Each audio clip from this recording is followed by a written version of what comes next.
News broke in June 2024 that dealt a body blow to local track and field with the decision of 4 field event athletes, including 3 Olympic medalists, to switch allegiance from Jamaica to Turkiye. Denise Walters takes a look back in our Sports Year in Review. The news came only a week before the J3's National Senior and Junior Championships in June, where it was confirmed that Olympic discus gold medalist Roger Stoner, Olympic shot put bronze medalist Reginger Campbell, Olympic long jump silver medalist Wayne Pinnock, and World Under-20 triple jump record holder Jaden Hibbert decided to change nationality.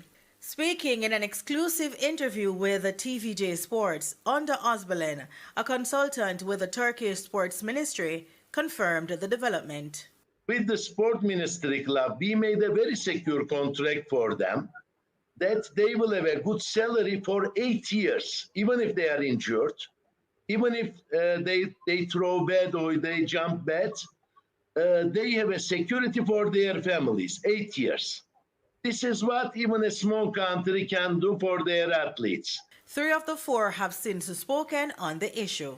In May of, I think it was 2024, after I call, they said they were going to offer a fund. I said, all right, cool.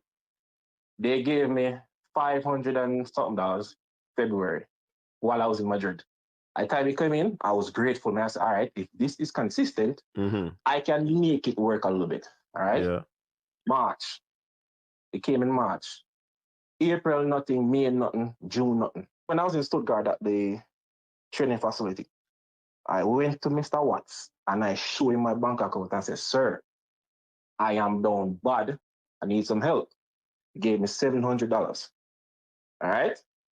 All the stipend that we got for being at the training camp went back into my bills. Again, it wasn't anything personal. It's just on a professional level. I think it was just a smart decision on my end. If the offer came up, and based on how my career is going, I think it was the smartest decision, so far in my career. So I got to think about it as I'm a professional. So I just took up the offer as it came to me. I think Jamaica need to do better, with the athletes.